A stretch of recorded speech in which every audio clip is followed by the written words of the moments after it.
આ વિડીયોમાં family court એટલે કે કૌટુંબિક અદાલતની રચના, સત્તાઓ, કાર્યક્ષેત્ર અને ઉદ્દેશો વિશે વાત કરીશું. આ માહિતી ફેમિલી કોર્ટ અધિનિયમ જેઓમાં ફોર્મ પર આધારિત છે. સામાન્ય દીવાની અદાલતોમાં કૌટુંબિક વિવાદો લાંબા, ખર્ચાળ અને જટિલ બનતા હતા. આ સમસ્યાના ઉકેલ માટે કાયદાપંચના અહેવાલને આધારે સરકારે ફેમિલી કોર્ટ એક્ટ ડેમ્ફો પસાર કર્યો. ફેમિલી કોર્ટનો મુખ્ય હેતુ લગ્ન સંસ્થાનું રક્ષણ, કૌટુંબિક વિવાદોનો ઝડપી અને સસ્તો ન્યાય તેમજ બાળકોનું કલ્યાણ સુનિશ્ચિત કરવાનો છે. તે સમાધાન પર ભાર મૂકે છે. કલમ 6 મુજબ રાજ્ય સરકાર હાઈકોર્ટની સલાહ લઈને ફેમિલી કોર્ટની સ્થાપના કરે છે.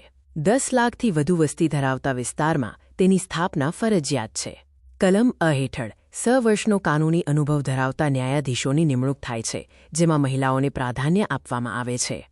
ફેમિલી કોર્ટનું કાર્યક્ષેત્ર લગ્ન, રદબાતલ, છૂટાછેડા, હકોની પુનઃસ્થાપના, ભરણપોષણ, મિલકત અને બાળકોની કસ્ટડીના કેસો સુધી વિસ્તરેલું છે. કલમ 6 મુજબ અન્ય દીવાની કે મેજિસ્ટ્રેટ કોર્ટ આ કેસો ચલાવી શકશે નહીં. કલમ ય કોર્ટ માટે સમાધાનના પ્રયાસોને પ્રાથમિક ફરજ બનાવે છે. કલમ ય ઇન કેમેરા હેઠળ ખાનગીમાં સુનાવણી થઈ શકે છે.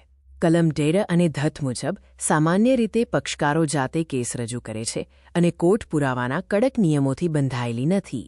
ફેમિલી કોર્ટના અંતિમ ચુકાદા કે આદેશ સામે ફ્રિદ દિવસની અંદર સીધી હાઈકોર્ટમાં અપીલ થઈ શકે છે.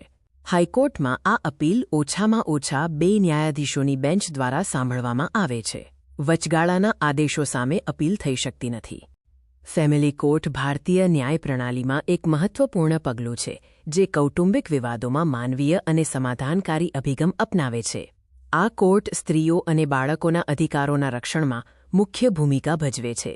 પરીક્ષા માટે મુખ્ય કલમો યાદ રાખવી જરૂરી છે.